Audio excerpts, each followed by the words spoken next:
We're going to go ahead. We have a program to get started. If you want to get up and grab some more or anything, just feel free to do so. And while you're doing that, let me just welcome everybody. We're very glad that you're here. We're pleased this year that Steve Keyser is not. So. Sorry, Steve. No, we are missing him. Along with David Spears, who is another one of our board members. Other than that, the board members are present here with us. Of course, you know Pastor Kane, and Dr. Hine, and Dr. V, and Cheryl Slope over here in the first table, the honored table tonight. Let's see, little history. CCLE was incorporated June 28, 2002. Among the current members, one name is on those incorporation papers, and that is Dr. V. However, our conferences go back to 1999. Trivia, where was the first one held? Not Mequon. Colorado Springs. Colorado Springs. Preliminary in Colorado Springs. This, however, this is CCLE 11. Now, if you add that up, there's 12 years in there, which means we missed 1 year. Another trivia question. Which year was it? What? We missed 2 years. We missed 2 years? 2 years. Which? Which two? We missed 2004 and 2005. Good job. Wow. You got one.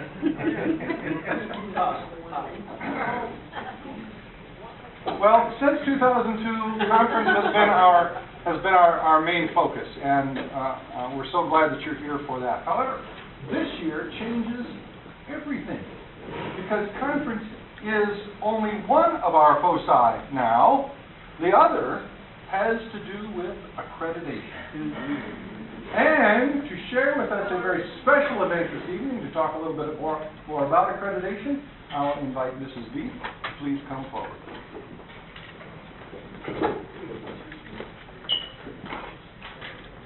Well, for those of you who might have attended last summer's conference, you know, that was when the board announced this wonderful opportunity about offering the opportunity for accreditation to our CCLE schools.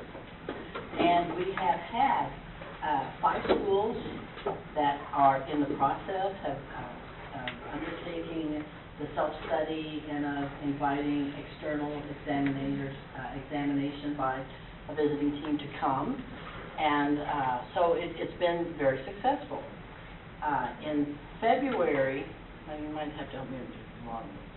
In February, we got our first self-study, which a team of Pastor Hill, Debbie Topchek, and myself read through the study, and following the procedure recommended to the board that they authorize a site visit.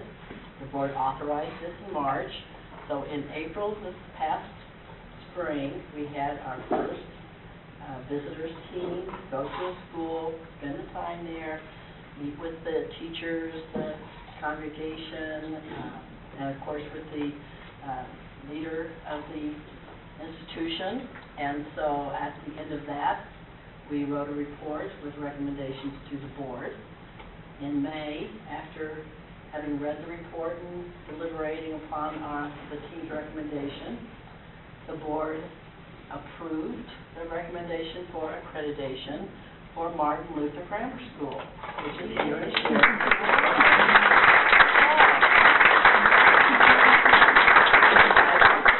Pastor Kane and give a symbolic certificate representing that you at your school, Martin Luther Grammar School, has been awarded accreditation by CCLE. Our first.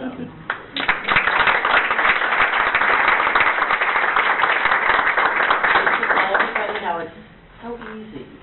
Yes. We worked on paperwork from July through January and submitted thumb drives. to the visitors, and the visitation was very stressful, I must admit. The team was so professional, they didn't give us a hint of how things were going until the final report, and then we were greatly relieved.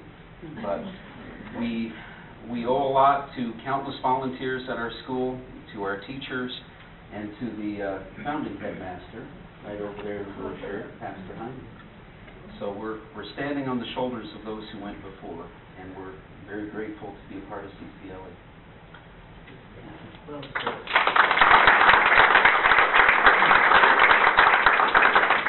I will just mention, I had said we had 5 schools that had applied, and we already have 2 of those 5 schools who have submitted their self-studies, or in the process of submitting them to us, so that there will be 2 more visits, and likely at least 2 more schools to be accredited at next summer's conference, wherever it may be.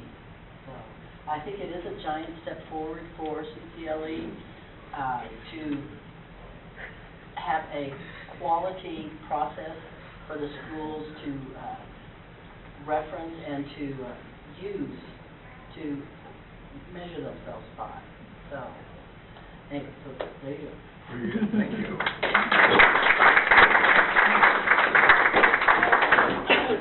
All right, proud to wear my hat.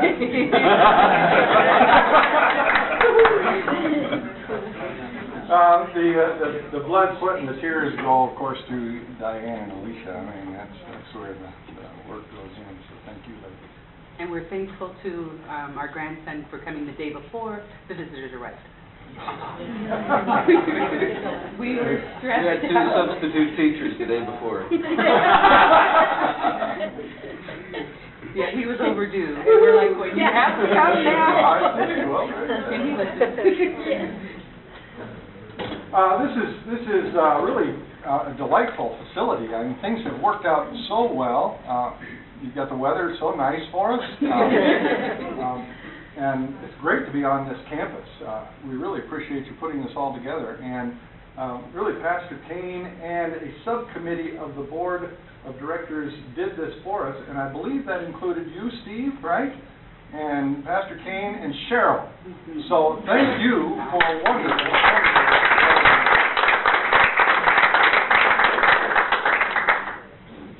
And tonight we have not just a wonderful meal for you, but we also have some entertainment. And I'll ask Dr. Hine to tell us a little bit about the entertainment.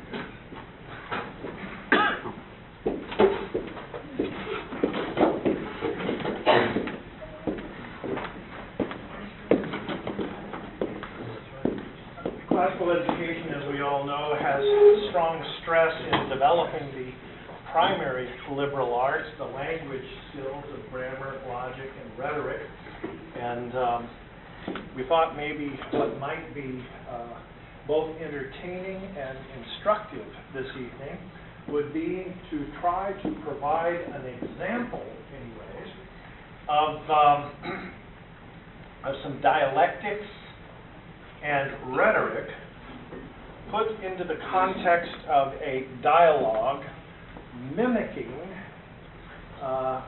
some of the old Socratic dialogues, but in a fictitious encounter of Socrates, as if he came back to life and wandered into a Planned Parenthood abortion clinic to dialogue with an abortionist on the question. These dialogues, and there are 3 of them, were very entertainingly and imaginatively written by the prominent Christian apologist Peter Kreeft in a work that you can pick up also cheap called The Unaborted Socrates. And we have a reading here by 2 of our most auspicious participants here who kindly were willing to take a section out of one of these dialogues and present it to you for both your education and entertainment. And I introduce Bowman and Pastor Pastor Hill, who are going to give us a rendition of a dialogue between Socrates and an abortion doctor. Gentlemen.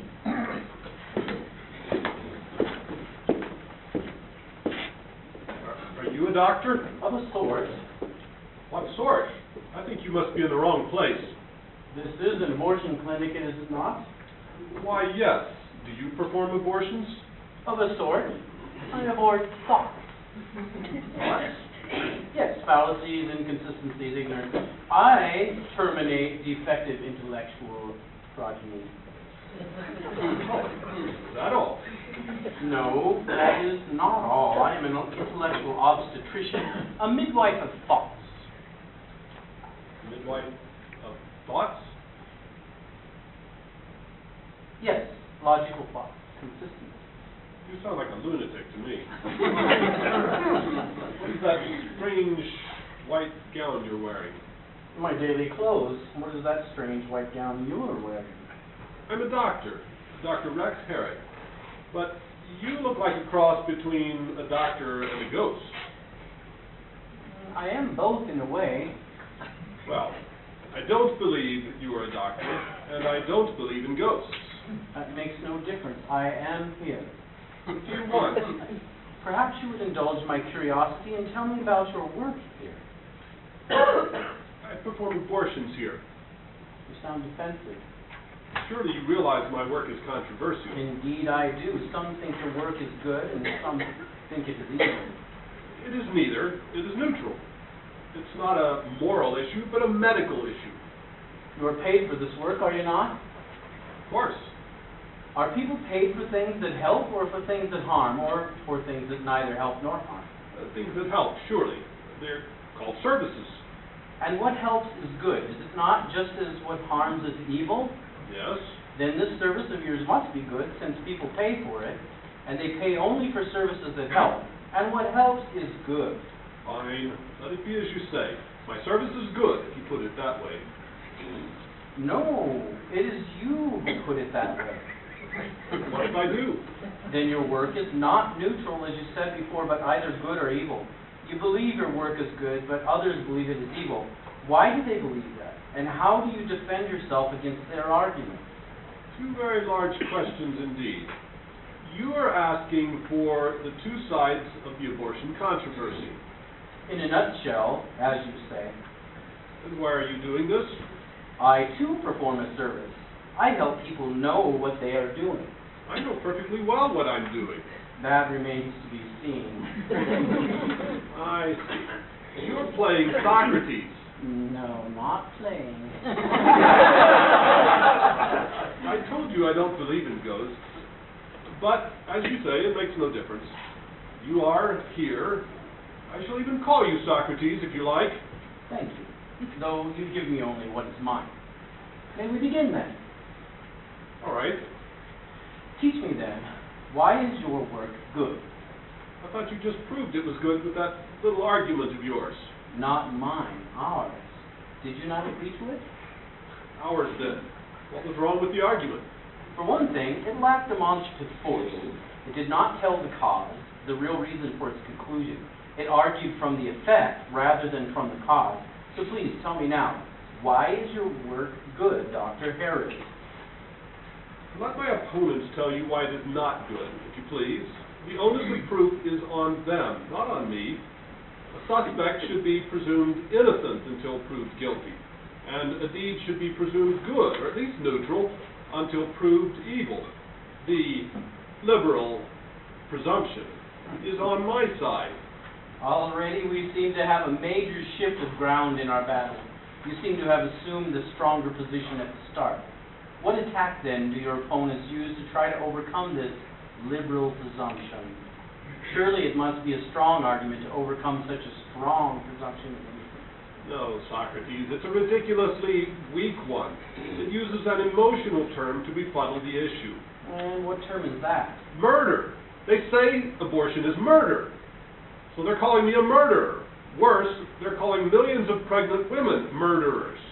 Perhaps we should begin by distinguishing two questions which your opponents, it seems, fail to distinguish. If they really call all women who have abortions murderers. Well, they don't exactly say that, but that is certainly the logical implication. If abortion is murder, then an abortionist is a murderer. In an objective sense, perhaps, but not necessarily in a subjective sense. That is the distinction I would like to make between the two questions. The question I would like to discuss with you is this. What is abortion, the act itself? Is it murder or not? That question, it seems to me, might be decided if we are both careful and fortunate in our reasoning. But the other question of the personal guilt of an individual, the question of responsibility and blame, seems to me a much more complex question. Even if abortion were murder, it may be that, as some would say, it is society's fault, or the fault of bad philosophy. A pregnant woman who comes to you does not come with the clear intent to commit murder, does she? Certainly not. It's not like a criminal coming to a hired assassin. Abortion is not like assassination. Pardon me.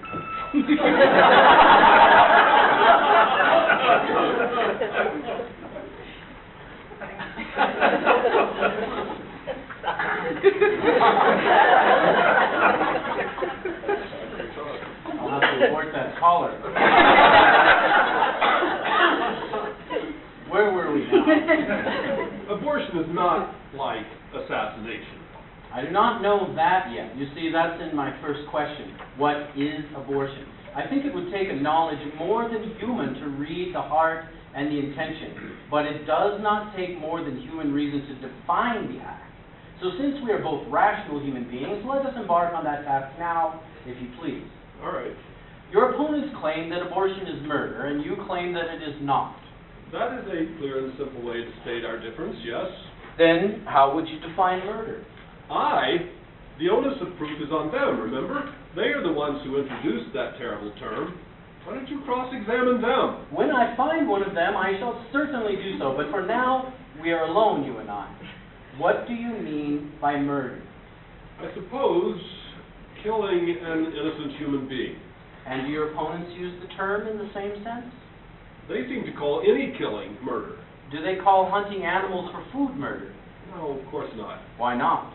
It's not killing human beings, of course. Do they call defensive warfare murder? No, they're usually hawks, not doves.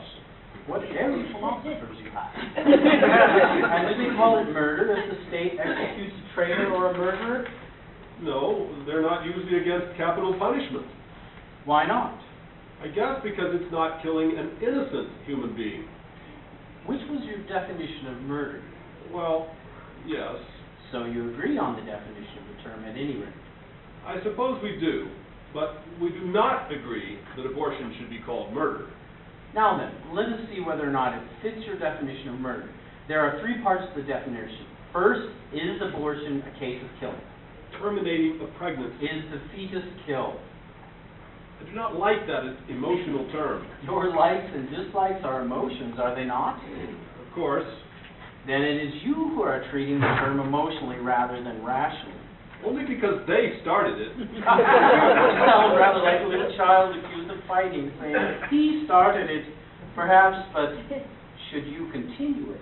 Is there not a better way? Should we not appeal to reason? Certainly. Now, rationally, what does killing mean? I suppose it means forcibly putting a live organism to death. And is abortion's object a live organism? Of course. And is the term of the process its death? Yes. Is death forcible? Yes. Then abortion is killing. Yes, but not murder. That is yet to be decided. Now, to what definition of murder did we agree? My memory sometimes plays tricks on me. I suspect you're not really as forgetful as you pretend. I trust your memory is in good health at any rate. So please tell me, to what definition of murder did we agree? We agreed that murder is the killing of an innocent human being. Fine. Now, let us see whether abortion comes under that definition as they claim, or not as you claim. First, we have agreed that abortion is killing, have we not? Yes. Second, is the fetus that is killed guilty of any crime or innocent? Not guilty, of course, but You can't call it innocent either unless it is a person. Cells aren't guilty or innocent. But if it is a person, it would be innocent. Yes.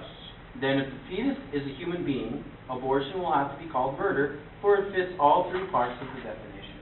Why all this shilly-shallying about words, Socrates? It's really quite simple. Abortion is not murder because the fetus is not a person. Abortion is not killing a human being. It's helping a human being to terminate her unwanted pregnancy. That's all. You seem to be a bit impatient. Frankly, I am impatient with all this wordplay. And I am impatient with the direction in which you have turned the argument, focusing on the fetus rather than on the mother. I had hoped that it was not I, but our common master that led us to that point. Our common master? What do you mean? Did we not agree to be rational? And being rational means following reason. Following the argument wherever it leads, not following me or following you. The point we have been led to, whether by you or by reason, Socrates, is a very moot point. Whether the fetus is a person. I would rather talk about less speculative matters, like the rights of women, and social responsibilities, and the legal aspects of the question. But what you would rather talk about should not lead us any more than what I would rather talk about. Unless we both agree to follow our common master, we will only follow each other in a contest of wills like two children playing King of the Mountain. Will you follow the common master or not? Oh, I want to be rational, all right. It's my opponents who are hysterical. And you should not be reluctant to follow the argument. I'm not. But I am reluctant to be led from clear, practical, answerable questions, like the rights of women, to murky, theoretical, unanswerable questions, like whether the fetus is a person. If the question of the rights of women is so clear and answerable, why is there such disagreement about it? Well, the other question is not answerable at any rate. How can you tell whether a question is answerable until you try to answer it? It's so damn theological. Strange word to use for the gods, but even if it were a theological, which I do not see, why should it not still come under the rule of our common master? The common master settles rational questions. Theological questions are not rational questions. They are matters of faith or superstition. Should we not investigate a thing before we classify it as superstitious? Wouldn't it be superstitious rather than rational to refuse to do so? But we can't investigate theology now. No, and I do not see why the question we are investigating now is theological at all. Why must we speak of the gods in order to speak of the fetus? I don't think we should. My opponents usually do. But they're not here now, are they? We're alone, we two. Yeah, you said that before. Yes, and I shall say it again if the need arises. And you see the need arising? Yes, when you forget that it is your beliefs and your actions that we are examining right now.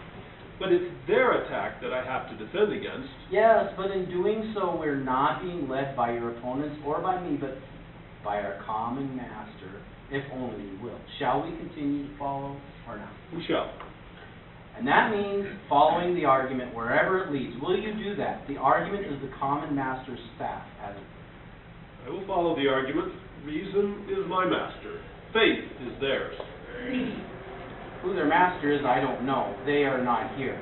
As to yourself, whether reason is your master or not is precisely what we're now investigating. Why do you call it the common master if not all follow it? Because it is like the light of the sun. It shines for all, even though some shut their eyes or flee into the shadow. It is common like the light of day. Unlike faith. Yes, unlike faith. Whether true or false, beliefs about the gods are neither plain nor common. They are mysteries, and they vary from place to place and from mind to mind. There are many different faiths, but not many different logics. I wholeheartedly agree with you, Socrates. I am skeptical of these obscurities, too. Well, I did not say I was skeptical of them, only that they were obscure, unlike reason. My question now is this. Do you serve the common master, and will you follow his arguments? I said I would. Why do you continue to ask? You realize, do you not, that we have already come to the crucial point of the argument? You mean what the fetus is? Precisely. I don't think the abstract metaphysical status of the fetus is the crux of the argument. But if the fetus is a human person, it follows that abortion is murder, according to the argument. If. I think we're being led by the nose here. Abstract arguments can prove anything. Good arguments or bad ones? Bad ones, of course. And what is a bad argument? Is it not one which either uses its terms in an ambiguous way, or begins with a false premise, or fails to demonstrate that its conclusion necessarily follows from its premises? Right, those are the 3 checkpoints of an argument. I took logic too, you know. Then let us look at the logic of the argument. First checkpoint. Have we defined our terms wrongly? Have we used the term ambiguously? I don't think so. We were painstakingly careful. Let us skip the second checkpoint for a minute and ask about the third. Is the argument logically necessary? Does the conclusion follow? If one were to grant the premises, first, that killing an innocent human being is murder, and second, that abortion is killing an innocent human being, does it not necessarily follow that abortion is murder? Yes, but But you deny the premise. that abortion is killing an innocent human being, yes. The argument does not pass the second checkpoint. But abortion is killing and the fetus is innocent or not guilty, as you can see. Yes, but not a human being. So you are facing up to the so-called abstract metaphysical question of the fetus. Why are you reluctant to do so? Because I'm a physician, not a metaphysician. I beg to differ with you, doctor. Not everyone is a physician, but everyone is a metaphysician. What? Ridiculous. I know what I am. In that case, you are a metaphysician. You know what you are. I think we need to define our terms. Those words are music to my ears. No, I thought you'd say something like that. All right. So what is metaphysics? Oh, metaphysical musicians. Simply thinking about being, thinking about what something is. And why must everyone think about being? I haven't seen much news about it in the papers lately. Suppose you were accused of murder because you ate a fish. How would you defend yourself? Are you joking or answering my question? I'm answering your question if you're answering mine. My answer is in your answer. But your question is silly, Socrates. No one would accuse me of murder for eating a fish. And why not? Why? Because it isn't murder to eat a fish, of course. See? You're doing metaphysics. You're thinking about isness. Watch now. We'll do some more metaphysics. Not if I can help it. My point exactly. You can't. Now tell me, why is it not murder to eat a fish? Another silly question. And why is it murder to eat a human being? Why is cannibalism murder? Nothing but silly questions. If the fish you ate were human, would you not be a cannibal? Socrates, this is ridiculous. Why, pray tell? Why? Because everybody knows a fish isn't human. You see? Everyone is a metaphysician. So everyone is a metaphysician. So what? To be a metaphysician, that is to know something of what is it not? Yes. Now, one more thing. When we know what is, does our knowing make what is? When we know that a fish is a fish and isn't a human, is it our knowledge that makes the fish a fish? Of course not. Unless science is only fantasy. Good. Now, if someone were not to know what a fish is, would that change the fish itself? No, but it would change what the fish was to him. If I thought a fish were human, I would treat it differently. But if you did that, if you talked to it and brought it out of the water and put trousers on it, would it talk back to you and walk around? Of course not. So, ignorance does not alter the nature of things any more than knowledge does. Of course not. Fine. Now, let us consider the case of a slave. Is the slave a human being or not? Human being, of course. Does everyone know that? I don't think so. I think that there were some people in the past who really thought slaves were of a subhuman species. In fact, didn't some people even in your enlightened Athens think that? To my shame, I admit it was so. But the ignorance of these people did not change the real nature of slaves, did it? Of course not. And now let us talk about the fetus. Oh, but that is a matter of opinion, Socrates. It's not a clear fact like a slave or a fish. Did we not agree that you are not a murderer if you ate a fish only because a fish is not a human being, whether anyone thinks so or not? Yes. and that you would be a murderer if you killed an innocent slave, because a slave is a human being, whether anyone thinks so or not? Yes. So, even though some think a fetus human and some do not, yet if it is human, one who kills it is a murderer. Does that not necessarily follow? Whether abortion is murder or not clearly depends on whether the fetus is a human being or not. No, it depends on whether we call it a human being or not. If we call it a person, abortion is murder. If we call it a group of cells, abortion is an operation. Whether we call abortion murder depends on whether we call the fetus a person. But whether abortion is murder depends on whether the fetus is a person, does it not? But it's a matter of opinion whether the fetus is a person or not. How dare you dogmatize about it? I did not say the fetus is a person, only that if it is, then abortion is murder. Well, no one knows that.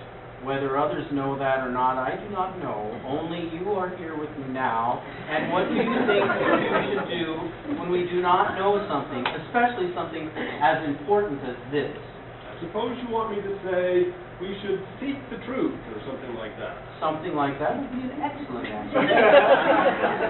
But the scientific facts are known to both sides, Socrates, and yet there remains this difference of opinion. It's a waste of time to argue about it. Both sides have argued until they were blue in the face, and neither side has been convinced or ever will be. The only policy in the face of such a difference of opinion is toleration, freedom of choice, pro-choice. So the question about the nature of the fetus cannot be answered. The difference of opinion cannot be resolved. No, I just said that. How do you know that? I told you that too. People have argued about it until they were blue in the face. And you, have you argued about it until you're blue in the face? Of course not. Why waste time on a theoretical issue that can never be settled anyway? Did we not agree a while back that the only way to tell whether a question is answerable or not is to try to answer it? Yes, and that is exactly what they have done with no success. Until they were blue in the face. Yes. But they are not here now, are they? And you are not yet blue in the face. You keep saying that. You keep forgetting. You know the word for truth in our language, aletheia, means literally not forgetting. That's true. I forgot. You say. Now, back to the point. We admit, do we not, that the only way to tell whether a question is answerable or not is to try to answer it. Yes. And you see what follows with respect to the question about the fetus, do you not? Oh, all right. Go ahead. Try. Now, to find out whether a fetus is a person or not, I suppose we need to know what a person is. By the way, we have been using the terms person and human being interchangeably. Which should we use, do you think? A human being. There may be intelligent beings on other planets that are not human. And we may want to call them persons too. Martian persons, for instance. Let's confine ourselves to the Earth. Human being it is. Then, someone in this world. Well now, what in the world is a human being? Oh, everyone knows what a human being is. Socrates, I need not tell you that. Oh dear, our wisdom seems to be leading us. But perhaps a few questions can entice it to return. Please tell me this. When you say that everyone knows what a human being is, do you mean every cat and dog and tree and flower knows? Now you're being ridiculous again, Socrates. I wonder which of us has lost his wisdom now. I wonder that too. And I wonder whether you really wonder. But it's not every cat and dog. Every what?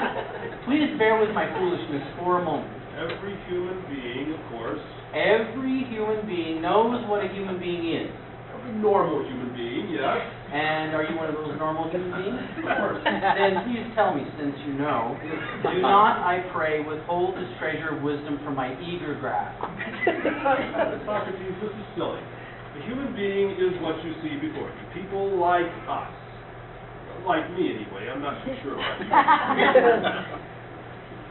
But I did not ask for examples of human beings, which are many, but for the common nature of all human beings, which is one. A definition tells the common nature of a species, does it not? So please tell me what this is. What makes all of us human? In other words, define a person. Yes, if you now want to use the terms interchangeably. Well, we are conscious. Are animals conscious too? In a sense. I think you know what my next question will be. I can guess. Guess then. Suppose I do guess your questions. Suppose I play the part of the questioner for a while and you answer. If you think we may progress toward our goal better in this way, let us try it by all means.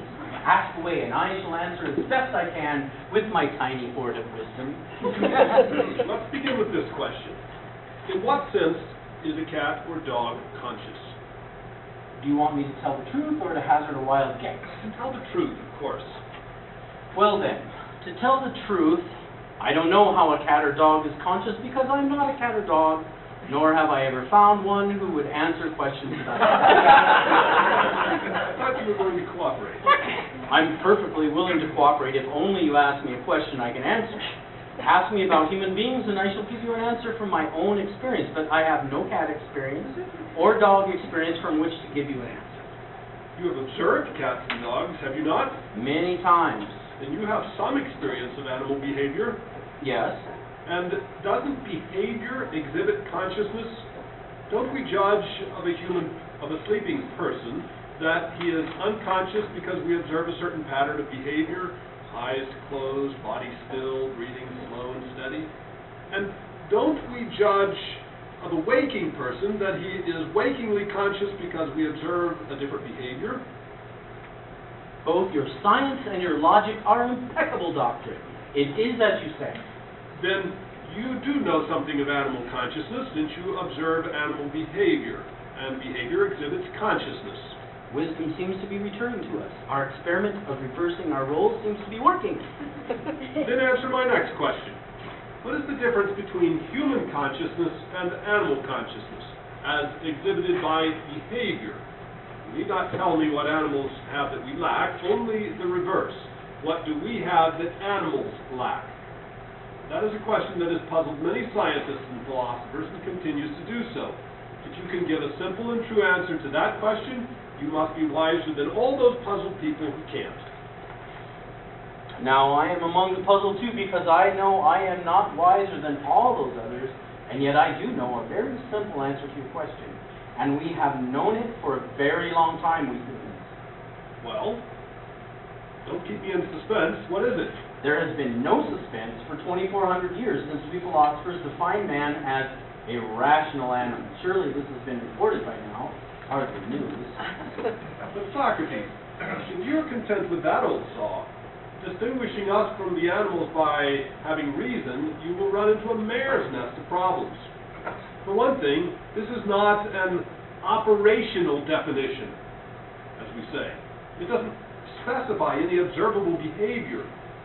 But if you admitted that consciousness was exhibited by behavior, what behavior is specifically rational? Second, how can you distinguish human reasoning from computer reasoning, artificial intelligence? You do know about computers, don't you?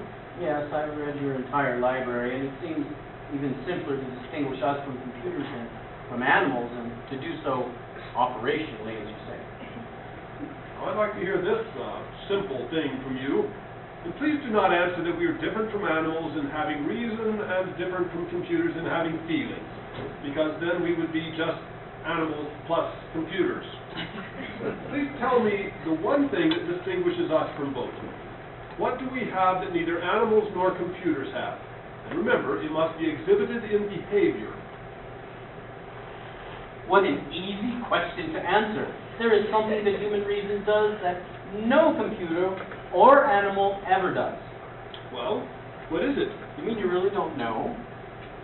No, and neither does the rest of the academic world, which is full of learned professors in beards and spectacles running around with clipboards, who claim that their computers think. But these professors are not here now, are they? But I am, and I want to know. But you have just answered your own question. What? What do you mean? You really don't know. No, I really don't know. Tell me. Again, you have just answered your own question. Stop playing games with me. This is a serious question. And you want to know the answer? Yes. That is your answer. The will to know. No computer, no animal is a philosopher, a lover or pursuer of wisdom. In plain and simple terms of observable behavior, no computer or animal does what we have been doing, asking questions. Even if computers reason, which I do not grant, They do not will to. The one thing you never observe a computer do is to question its programming, unless it is programmed to do so, and then it does not question that programming, unless it is programmed to do so. There is always an unquestioned program. Everything is done in obedience to that. Computers are obedient. Reason is disobedient. We are obedient to reason by being disobedient to our programming, by questioning our programming. We have been told by our parents or teachers to think certain things, but we question them. We are philosophers. I'm a doctor. You are a human being. Therefore, you are a philosopher. You want to know. You just told me that 3 times. Your simplicity astounds me, Socrates, but I cannot refute it. Why do you wish to refute it? I'm suspicious of simple answers. Why? Because you think they're probably not true, or for some other reason? Not true, of course. Then you desire the truth. Of course. Then you too are simple-minded like myself. Not so simple-minded, I think, that I can find my way back to the main road of our argument. We turned off the road by talk about animals and computers and reason. Where do we get back on? We needed a definition of human being, remember? Yes. And we have one, a very old one in fact. Man is a rational animal, one who wills to know. Where do we go from here? Wherever the argument leads us, let us recall why we needed a definition of human being. Oh yes, to find out whether the fetus was a human being. And here we are.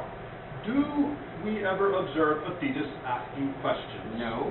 And a human being is one who questions? Yes. Ergo, a fetus is not a human being, and therefore abortion is not murder. Quod erat demonstrandum, finis, consummatum est, case closed. Do you mind if I return to my role as questioner for just a minute or two? There might be one or two loose ends, so to speak, that we would want to tie up in packaging our argument. A few things we may have forgotten, perhaps. If not, we will be doubly sure our argument is complete by this tedious review. So please bear with me for just a tiny bit more. One thing still bothers me. What's that? The argument seems pretty cut and dried to me. Must you question everything I say? I want to question something I said. I wonder whether I was right in defining a human being as one who asks questions. Why do you wonder that now? Consider an infant. Would you call it a human being? Of course. Oh, I see. You are asking for the difference between abortion and infanticide. Well now. No, I was asking whether you could call an infant a human being. One question at a time, please. Yes, an infant is a human being. And does an infant ask questions? No. Then perhaps we should not have defined a human being as one who asks questions. And here's another case. Is there not a state called dreamless sleep? Do you ever sleep at night without dreaming?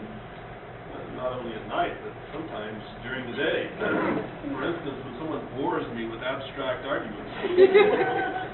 I praise your will to pursue the truth even though your feelings are bored.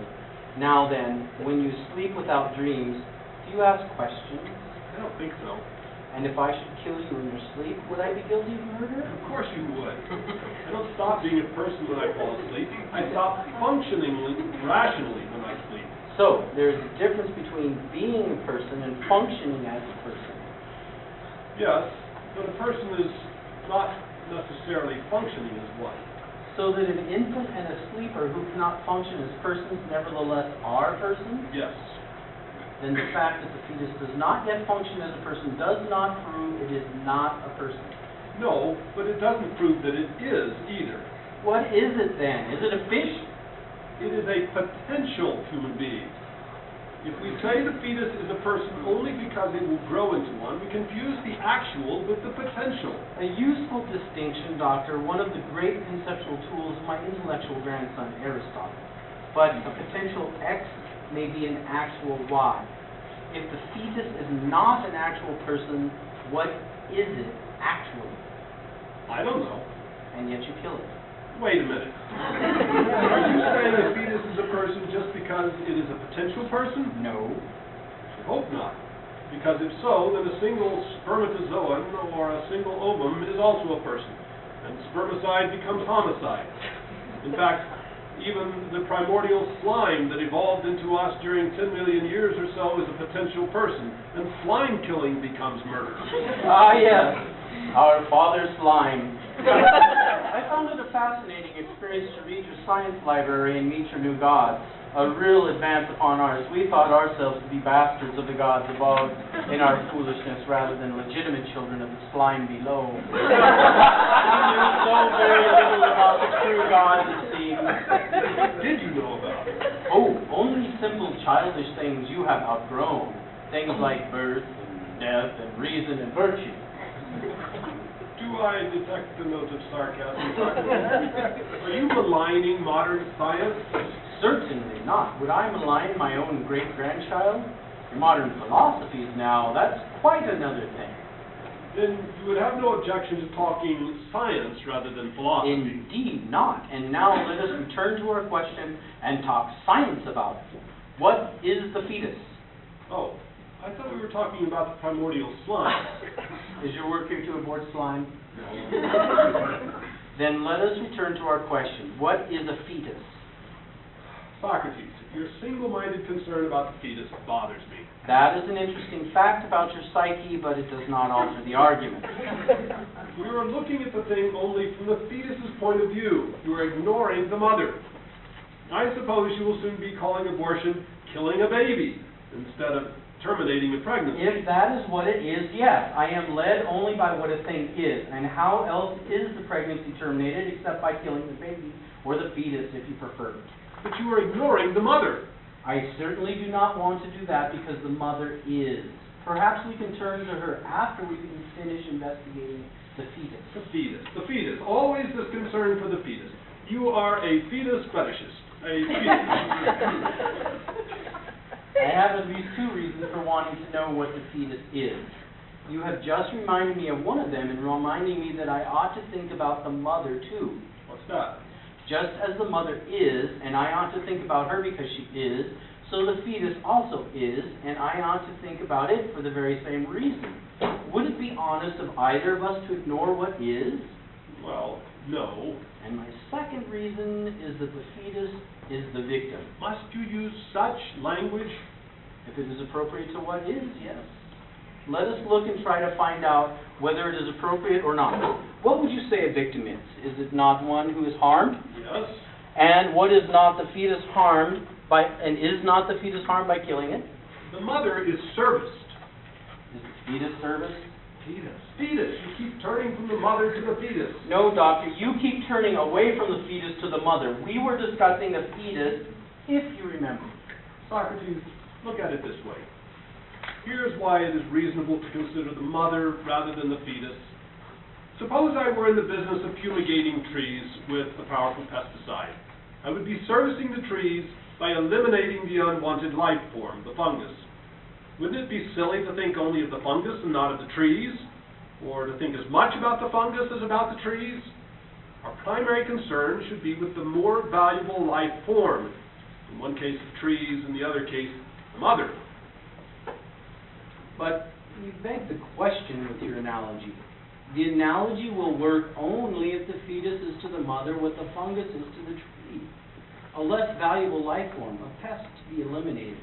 But is that not precisely what is in question here? Whether the fetus is a human person like the mother or a lesser life form? We must go back to that question. What is the fetus? Will you continue to follow the argument as you promised and in scientific terms as you preferred?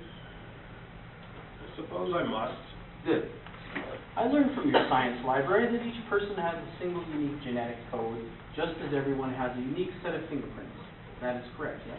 Oh, Socrates, that argument won't work. What argument? I'm only gathering data, not acquiring data. All right, one thing at a time. Precisely. Now, in that genetic code is every bodily feature in potentiality, is it not? A program ready for the computer, so to speak? Everything from eye color and brain size to a tendency to warts? Correct. And every person has his or her unique genetic code in every cell of the body, correct? Yes. This complete genetic code for a person, is it found in the primordial slime? Of course not. In a fish? No. Ape? No. You see what we are doing?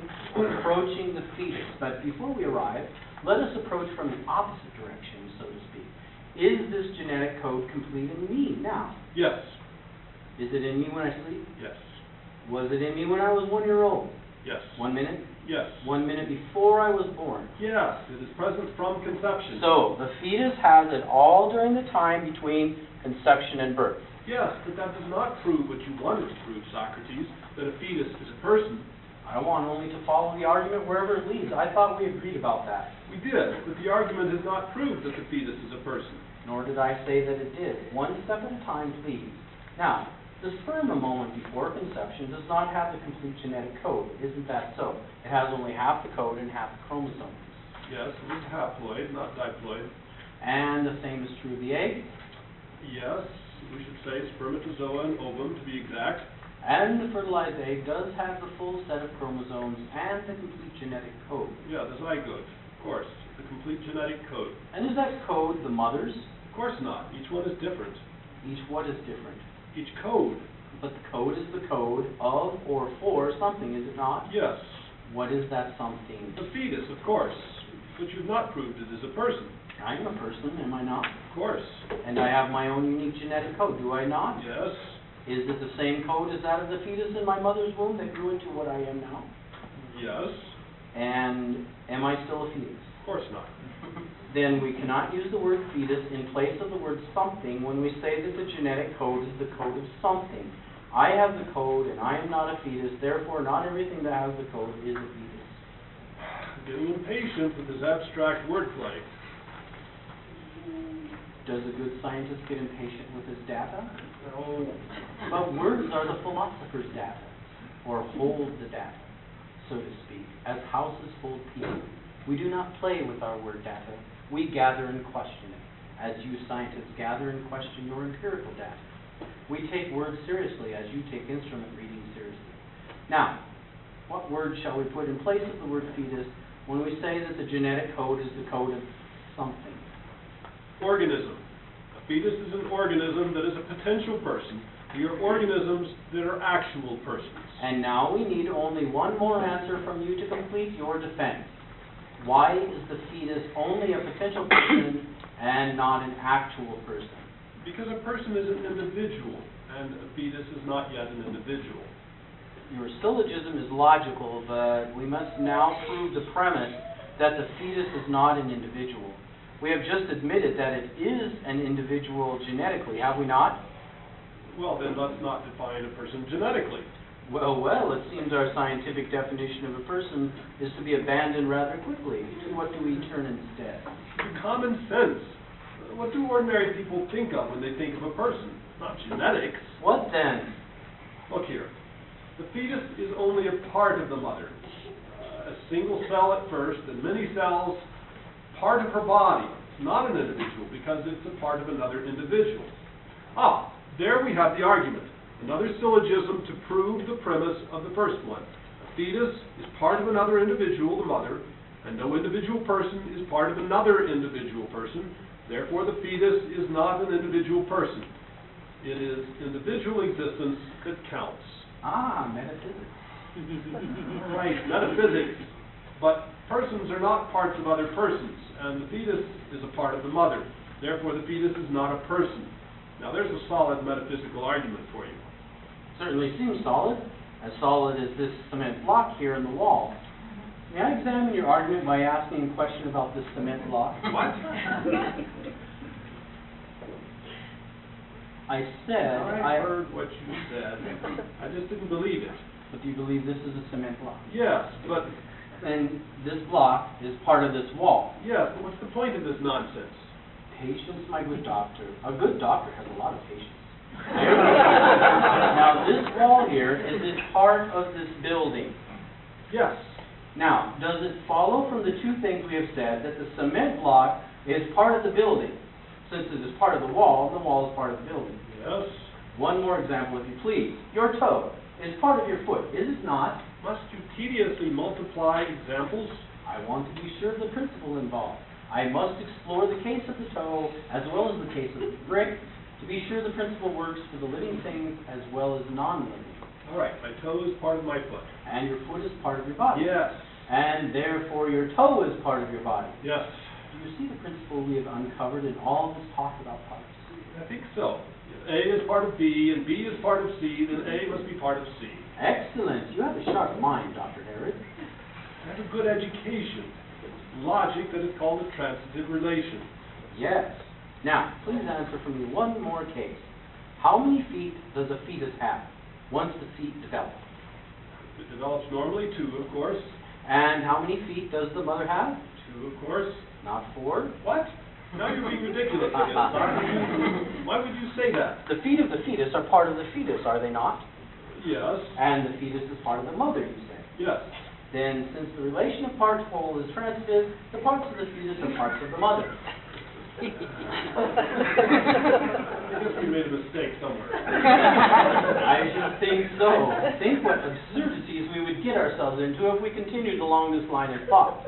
If the fetus is male, it would force us to say that its mother had a penis. Obviously, we went off track somewhere. Let us review the argument that brought us here to find out where we derailed. Were we wrong to agree to the principle that if A is part of B and B part of C, then A must be part of C? No, that was not wrong. And were we wrong when we said that the feet or the penis were parts of the fetus? No.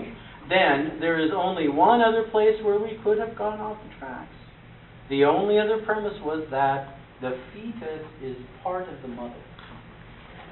But if we denied that, what is to stop our opponent's train from chugging straight down the track? Nothing but irrationality, Doctor. The argument seems to be a juggernaut. Wait a minute.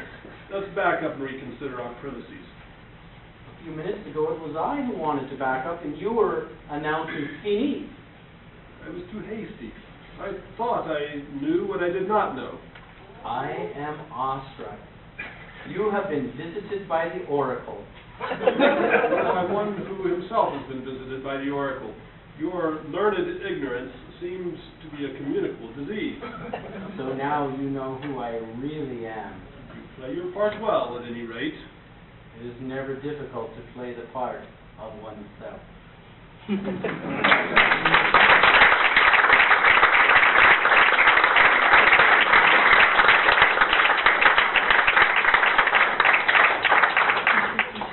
Well, we noticed while we were rehearsing this, we thought it'd be good to have a little debrief afterward rather than just doing the performance and leaving it at that.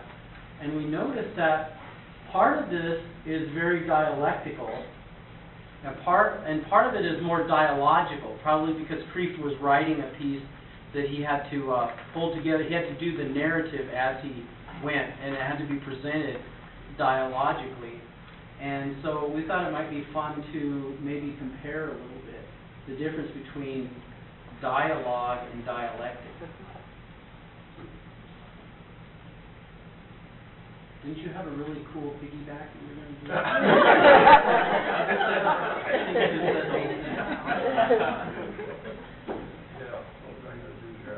It was awesome when we were rehearsing.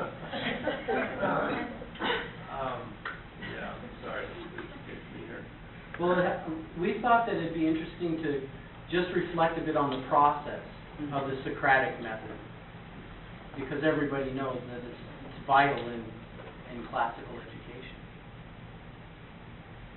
And so I'm sure Mrs. Beath would have a comment along those lines. I remember what it was. Part of the question that I had was, Saved by the doctor. What does Socrates have to bring to the conversation to enable him to carry that on?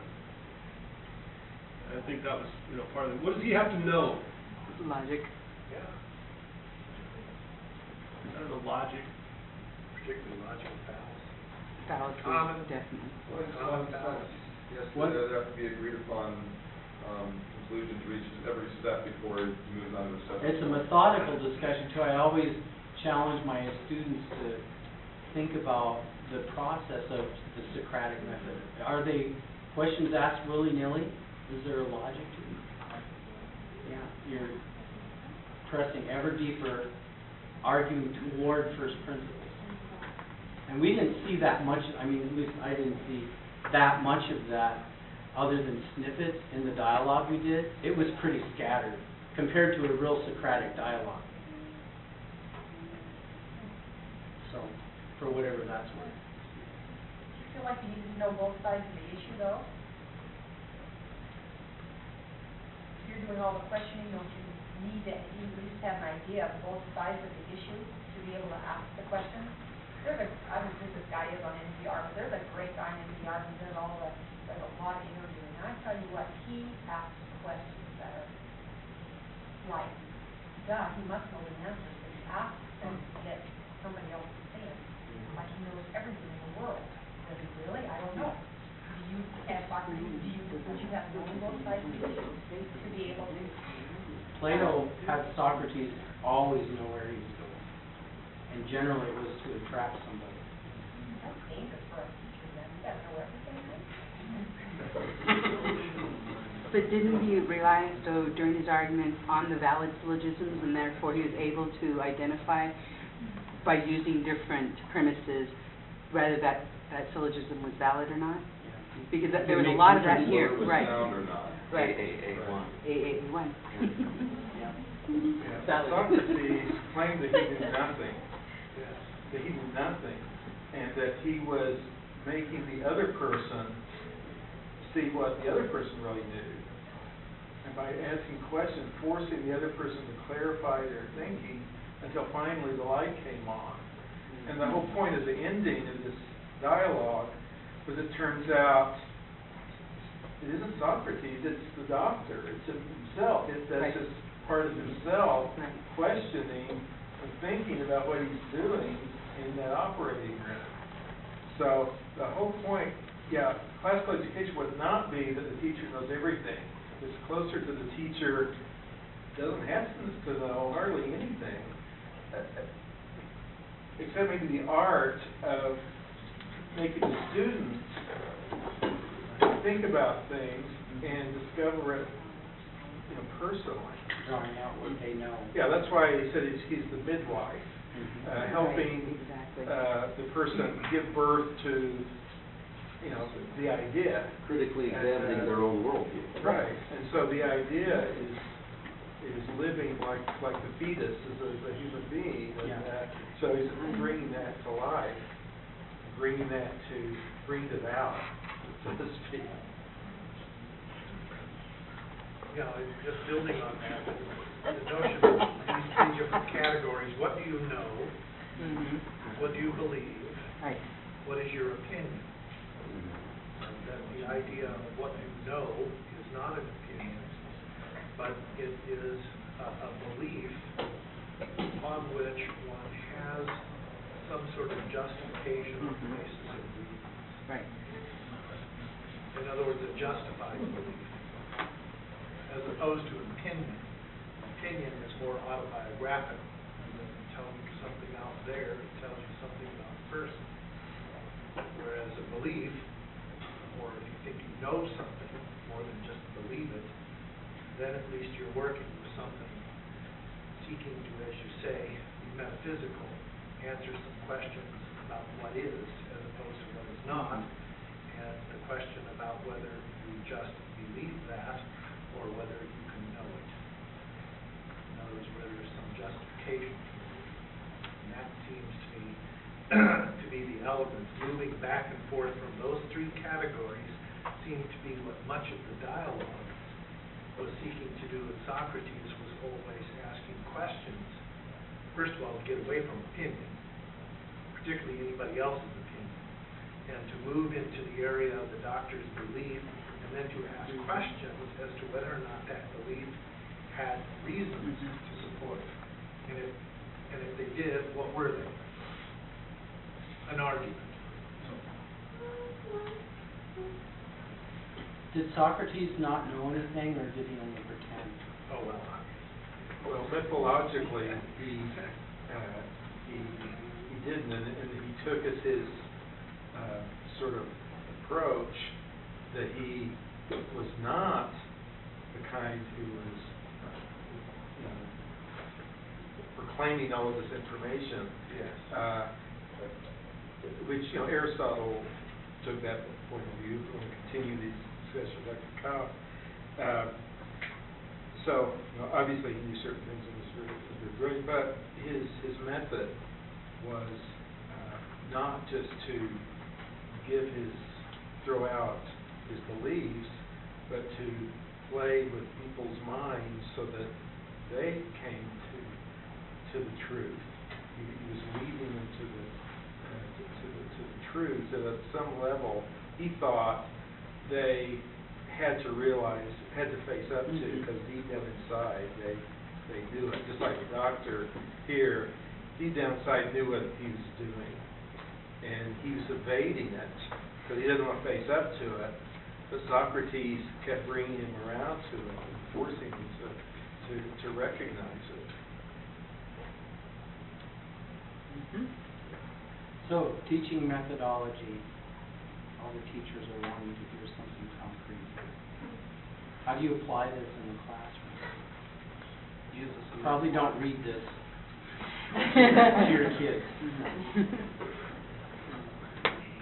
It has naughty words in it, if nothing else. But how do you do the Socratic method? Well, you ask them, well, how do you know that? How did you do that? How did you come to your answer? If you question how they got to where they're thinking, they're learning. To be able to explain how you got there is a learning process. Yes, sir. A brief period of time when I was teaching in a classroom, I think the challenge was first detecting what you really wanted to know. And once you knew that, then you could engage in. I could engage in back and forth and work through that process and perhaps take some of our classmates with. And that was teaching math. It was kind of fun. The way up front, but we're talking about the two sides to every issue. And I think that often starting with that assumption that perspectives are the most important thing in question can be misleading because you lose sight of the object that's both perspectives supposedly behold, and NPR is kind of good at that, losing sight of the object and just sort of dabbling in perspectives. But I think in the classroom, once you can ascertain that there actually is something in common that the two perspectives, let's say, are beholding, then you have to, as Sue said earlier, you have to see if there really is a common a priori principle they're working with. Because what Socrates did every time in your role playing with him was push every syllogism to see whether it was not only valid but sound. And not every argument is going to be a perfect syllogism, but you can push it to the point where people are maybe saying, all whales are purple, Socrates is a whale, therefore Socrates is purple. It's a valid argument, but it's not sound. And the question is, that big premise, I guess. And that's what you were doing, and that's what I think was really about Creek's work, was always pointing to that point. Where is the big question that's snuck in the back door? And when kids, when they get to identify that, then, well, they become, insufferable. But that's good. Is there a right way and a wrong way to do this? Because I could see this really being badgering. I think the doctor felt badgered and so on. And if you pull that on a student, they're probably not going to appreciate that too much. I would think. In a classroom, always pushing and pushing and pushing. in a classroom setting, I mean, I had a Civil War history professor who used this to lead at Wyoming back in the 70s, and I took it to the class 31 years ago. I went into the classroom. So it is easier to do it with math than any other subject because we have empirical absolutes that you can work with. That's less debate. Yes, very less debate. But you can do it in a history setting or an English classroom as well. And we can talk a priori and all this other stuff all we want. Teachers actually need to have some concrete sequential tools to use. And the Socratic method works. But to ask if it's badgering, you have to know your students. I mean, I had a couple of tough nuts that were just could handle it. I mean, and you would actually use them in a class with 35 kids in a math class. I would literally crush this kid, Troy, and he ate it up. The other kids would learn in the process by debating back and forth and proving things. You basically question them into submission. It works really well with a cocky 14-year-old or a cocky 17-year-old. And it doesn't work very well with the kid that's a little timid. And in today's class, when you do it with a young lady that's harassing them, so you can't do it. But with boys, you can just pound them into submission. Certain, especially if you're the father. And it works really well with the rest of the class because they actually tune into that. And they can see the logic, the give and take of the situation. And it works very well with them. And this history professor, I got a B instead of an A on a 37-page paper because I accidentally called a Confederate gunboat a ship instead of a boat. It's never been on the ocean. And he crucified me in class for that. It was great. I love it. You have to have that personality to handle it. It works very well at football practice as well. Okay, Coach. Yeah, well, you can do it in a very light, humorous, conversational way. And where I deal with students is when they say something that strikes me as completely foolish. Yes. And I want them to see the question themselves. I mean, they'll say, "Oh, that was a good movie last night." I say, "Oh, Rick, what was good about it? Was it good? It taught you a good lesson in life? No. Did it have a new story that you've never heard before? Well, no. So, why was it? Well, it had a lot of explosions in it." So, but I liked it. I liked it. And I say, okay, so when we like things that are not good, and you can give examples, potato chips are not good for you, but you like them. And before long, I turn it into a lesson about aesthetics, that you can say a lot of the things we enjoy, there are many reasons we enjoy it because, they feel our desires or sinful nature or whatever, versus things that are good. Is it well made? Is there wisdom to it? Anyway, but I get them to come to those conclusions that is laying it out like I did, just by questioning them and helping them to look at their own assumptions and their own definitions. And I'm not just tearing down their taste in movies.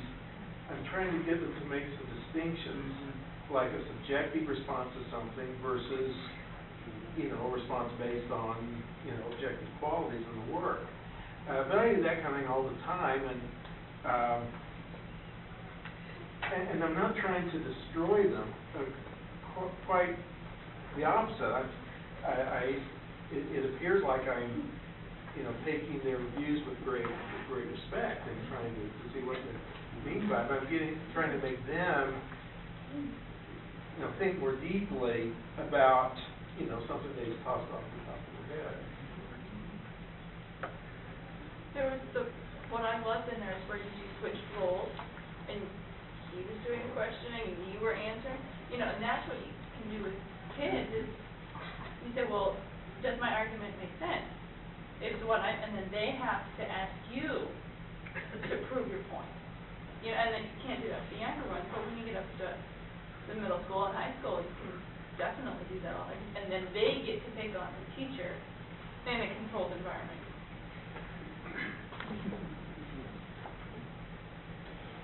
All right. Of course, you could just do it the Marine Corps way. Tell them what they learned, teach them that, and then tell them what they just learned. Yeah. That's it. I mean, that's the Sage on his page. That's it. Yeah. Anticipatory sentence. Just a footnote on what you heard here in this dramatic production. At our high school, we had our students a couple of years put on this dramatic production here for their parents to provide them a little bit of a window into the education that they were receiving. And they enjoyed putting it on, and the parents loved it. But it provided in many ways an opportunity to see the kind of the honing of learning that they were being challenged to gain knowledge and skill on. So it's a great window as well as entertaining as you have made it for us. You know, I probably would have chosen to do Monty Python's argument.